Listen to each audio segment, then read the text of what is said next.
Muito bem, pessoal, estamos aqui juntos outra vez, desta vez agora com a aula 3.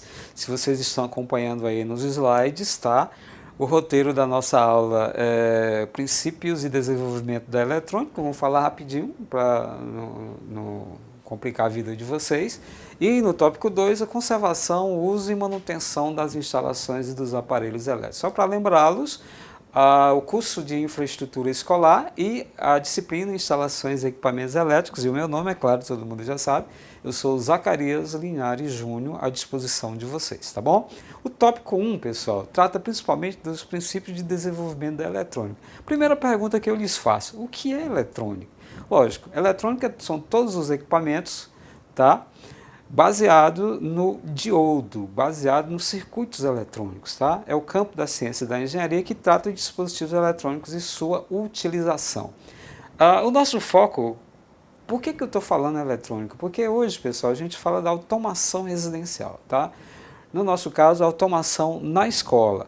Então, a gente tem dispositivos eletrônicos capazes de controlar todo o sistema elétrico de uma instalação sem trazer o uso desnecessário, tá bom? Então, nosso foco aqui é automação residencial para o processo de integração dos componentes. Começamos aí pelo transistor, né? Eu coloquei aí embaixo no slide 5. Em resumo, é a resistência de transferência, tá? O transistor ele tem a função de amplificar o sinal de tensão, basicamente, e, logicamente, mudar o sentido da corrente, que a gente chama de comutação da corrente. Não se esqueça que a gente tem dois tipos de corrente, foi falado lá na aula 1, que é a corrente contínua e a corrente alternada. Hoje a gente está usando os dois no ambiente da escola. A corrente alternada é aquela que você pega lá da tomada de energia, e a corrente contínua é aquela que você utiliza depois que passar pela fonte, que você liga o seu computador, liga o seu celular, passa por uma fontezinha, e ali é que faz a conversão de corrente alternada em corrente contínua, tá bom? Ele amplifica e regula a corrente. Então, a função básica do transistor é exatamente essa. Se você tiver aí no slide 7, se você colocar na função de exposição, você vai ver a construção dos gráficos de entrada, onde está escrito input, isso é entrada, onde está escrito output, é saída. Então você vai ver a formatação da onda de entrada no dispositivo e o que vai sair lá do outro lado, tá? Então é um amplificador de potência baseado todo nos sistemas eletrônicos. Aí no slide hoje eu tenho um resistor, todo mundo já sabe, aí você tem a simbologia do lado esquerdo, que transforma energia elétrica em energia térmica, tá? O maior exemplo disso, pessoal, é o ferro de passar. Aquele ferro lá da sua casa de passar, ele transforma energia elétrica em energia térmica. Aí você tem a simbologia no slide 8, quando você der uma olhada lá no seu projeto, é assim que você vai encontrar o símbolo. No slide 9 eu tenho aí as regrazinhas de codificação de cores, tá? O preto, o que é que significa, qual é o número, o marrom, e aí você tem aí, porque às vezes você compra o resistor, ele vem apenas com estas listazinhas, tá? Então você confere aí no slide 9, verifica e faz a leitura, observando sempre que são 4 faixas. A primeira faixa, o primeiro número, ele representa a unidade, o segundo número, a segunda faixa representa a dezena, a terceira faixa a potência de 10 e a quarta faixa o limite de tolerância, né? Aí você tem, por exemplo, do lado esquerdo, um exemplo de um resistor de 150 ohms. Essa ferradurazinha que você tem aí representa a palavra ohms. Você se lembra que a gente viu isso nas aulas anteriores, tá bom? Indutor. Ora, indutor é um enrolamento, tá? É um transformador, tá? Ele armazena energia na forma de campo magnético. Então, toda bobina elétrica é um indutor. Capacitor, está bem aí no slide 12, ele tem a função de armazenar também energia elétrica, só que desta feita ele armazena utilizando o campo elétrico, o indutor utilizando o campo eletromagnético, o campo magnético, e o capacitor usando o campo elétrico, tá? No slide 13 você tem a simbologia do capacitor, e aí no slide 14, pessoal, tem o famoso diodo, né? O diodo, que é a base de toda a eletrônica, dos nossos dias. E aí do lado eu coloquei o diodo mais famoso, que é o LED. Se você lembrar que essa aí é uma sigla em inglês, e se você fizer a leitura ao contrário, é diodo emissor de luz. Então, o diodo emissor de luz é o LED. Então, o LED nada mais é do que um diodo, só que ele é emissor de luz. Então, ele não tem filamento, ele não tem gás, ele não agride o meio ambiente, ele produz uma luminosidade de melhor qualidade, tá bom? E é a base da nossa tecnologia de iluminação atualmente. Eu recomendo o uso de LEDs. Esqueçam as lâmpadas fluorescentes, esqueçam as lâmpadas eletrônicas e vamos usar a lâmpada LED. A propósito, pessoal, lá onde tem aquela lâmpada fluorescente lá, você compra uma lâmpada de 18 watts LED, que ela cabe justamente naquela posiçãozinha da lâmpada fluorescente, com a vantagem que você não vai precisar do reator e nem do start. E ele vai iluminar muito mais do que a lâmpada de 40 e uma lâmpada apenas de 18, tá? Então você consegue baixar o consumo e aumentar o nível de luminosidade. E mais do que isso, você também economiza manutenção e equipamentos acessórios como esse que eu acabei de enumerá-los. Aí no slide 15 eu tenho uma comparação entre lâmpada LED, que fica do lado esquerdo, lâmpada fluorescente no meio e lâmpada incandescente no lado direito. Observem os senhores, vejam vocês, uma lâmpada de 18 watts da lâmpada LED que eu acabei de me referir, que fica lá no final da fileira, ela substituiu uma lâmpada incandescente de 180 watts. Observem os senhores e senhoras. Tá? Então você tem uma luminosidade de altíssimo nível, com um consumo de energia muito menor, tá?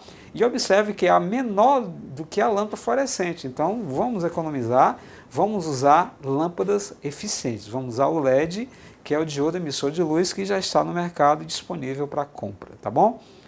Aí no slide 16 eu estou chamando a atenção, pessoal, para o tipo de sinal para a instrumentação básica, que a gente faz as medições de corrente, as medições de tensão, de potência, de frequência, etc., utilizando medidores. Esses medidores nós temos hoje, ainda temos dois tipos, aquele com sinal analógico, que está sendo esquecido, e o sinal digital. Até vocês sabem que até a própria televisão hoje já é digital, o sinal de TV hoje já é digital. Então, nós estamos abandonando o sinal analógico. No slide 18 você tem aí uma comparação entre o sinal analógico, que é o preto, que é contínuo, tá?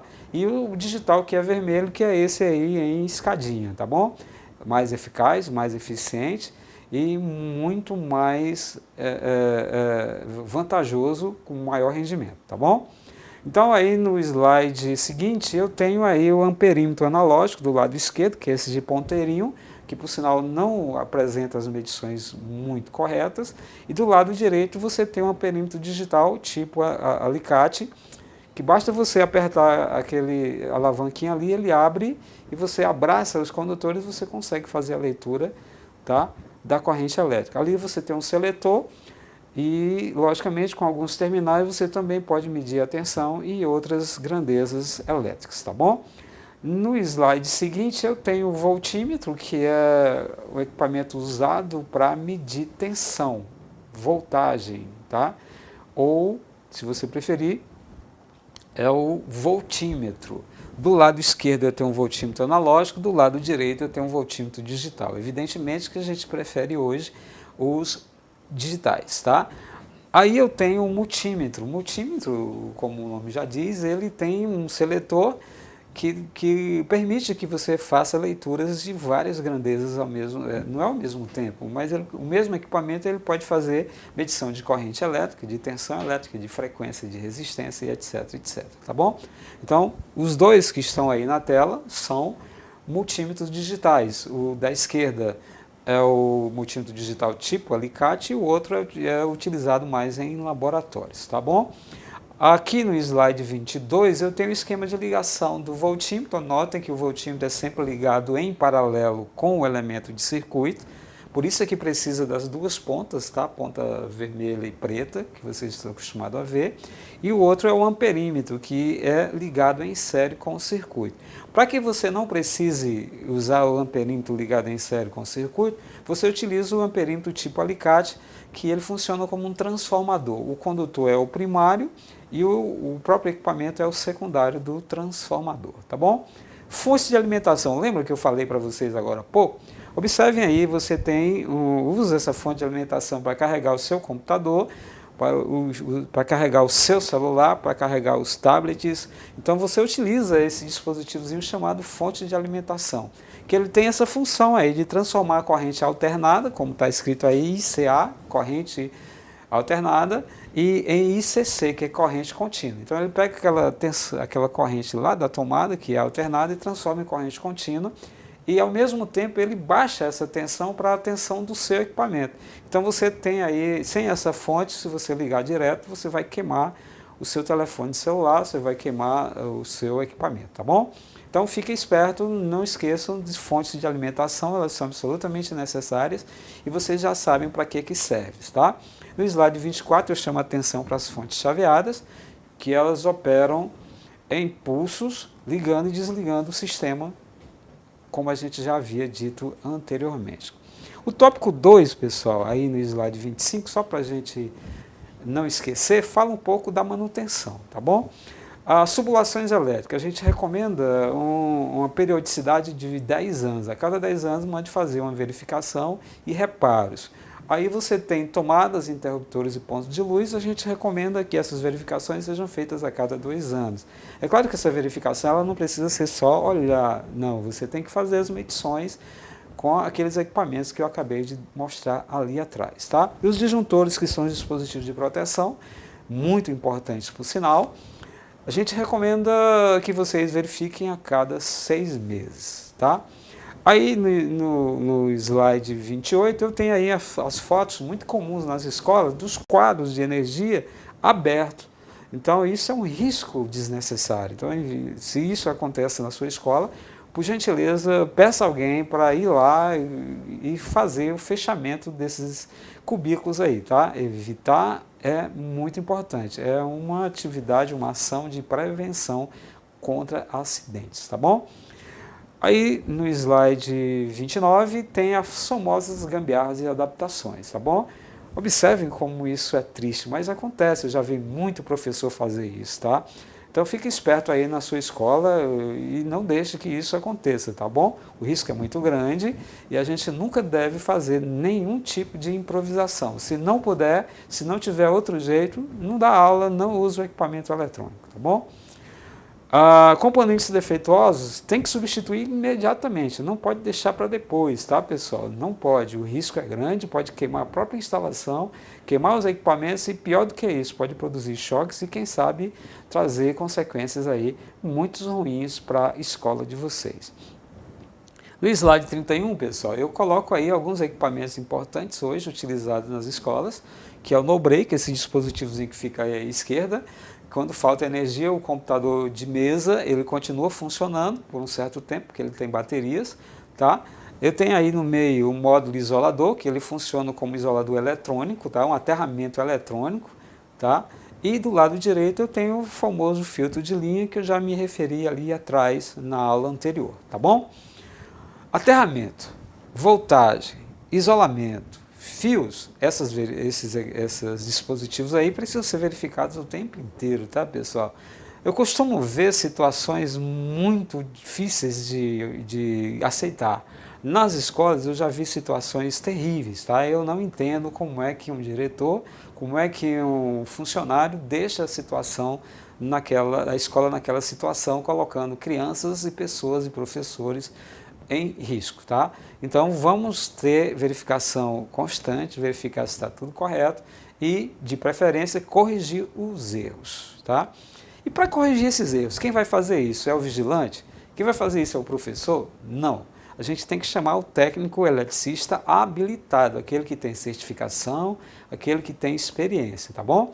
Então, além de você exigir que o serviço seja bem feito, que ele seja feito por pessoas habilitadas, o eletricista e o eletrotécnico, ou o engenheiro, que tenham passado por um curso no Instituto Federal, que tenham passado por um curso na universidade, que tenha certificação e, de preferência, registro no Conselho Regional de Engenharia, tá bom? E muito mais do que isso, exija o uso de equipamento de proteção individual. EPI. Você está vendo na foto do slide 33, um eletricista de óculos, capacete e luvas, tá? São esses os equipamentos de proteção individual que a gente exige na intervenção do setor elétrico. No slide 34, pessoal, eu estou chamando a atenção para o disjuntor geral, tá? Em caso de incêndio, o toca-fogo, é exatamente o tema do Fórum 1. Lembra que a gente está discutindo lá no Fórum 1? Exatamente isso. Numa situação em que a escola, o equipamento está quente, o que você vai fazer? Então, para evitar que aconteça incêndio, você desliga a chave geral, desliga o disjuntor geral. Mas se o incêndio já acontece, o que você vai fazer? Você vai evacuar toda a sua escola e vai ligar para o 193. O 193 é o corpo de bombeiros. Se na sua cidade não tiver corpo de bombeiros, evidentemente que você vai ter que recorrer a quem de direito a responsabilidade deve ser da prefeitura dessas suas cidades, tá bom? Limpeza e higienização da parte externa das instalações elétricas. Você sabe que a utilização contínua de interruptores, por exemplo, sempre deixa manchas lá, sujeira, tá? Então, se você quer fazer a limpeza, se você quiser fazer a higienização, use apenas um pano. Não vá usar água, não vá usar material de limpeza, absolutamente nada. Use um pano seco, suave, para tentar tirar a sujeira, tá bom? A economia de energia, nós já falamos isso na aula anterior, né? Então, só para reforçar, desliga o interruptor no momento em que o ambiente não estiver sendo mais utilizado, tá? A economia de energia também passa pela troca da lâmpada incandescente. Antes era pela lâmpada eletrônica ou fluorescente compacta, mas agora a gente já saltou para a lâmpada LED, como eu já havia dito anteriormente. Lâmpada LED é a lâmpada do momento. Então, desligue a luz durante o dia, deixe a luz do sol entrar, é uma recomendação que eu já falei antes, tá? Mas eu queria chamar a atenção dos senhores e das senhoritas para o descarte do material inservível, tá? Lâmpadas queimadas, por exemplo, nunca, jamais devem ser colocadas no lixo comum. De maneira nenhuma você vai jogar isso no mesmo lixo que você coloca o material orgânico, tá? Então você tem aí no slide 39 a coleta de lixo eletrônico. Esse lixo ele tem que ser desmontado, ele tem que ser encaixotado e tem que ser devolvido para o fabricante para que ele mande fazer a reciclagem, tá bom?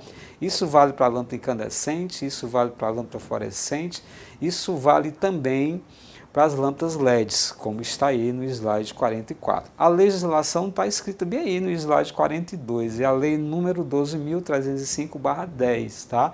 E você pode ser preso se você não seguir a lei, tá bom? Aí você tem no slide 43 alguns reservatórios que a gente utiliza para guardar lâmpadas inservíveis, até que chegue alguém para levar para o fabricante, tá? Depois de tudo isso, pessoal, eu só posso dizer que foi muito bom estar com vocês todos. Espero que vocês tenham aprendido alguma coisa, que eu possa ter ajudado bastante vocês. Continuaremos nos encontrando sempre que for possível, tá bom? Obrigado a todos. Até mais.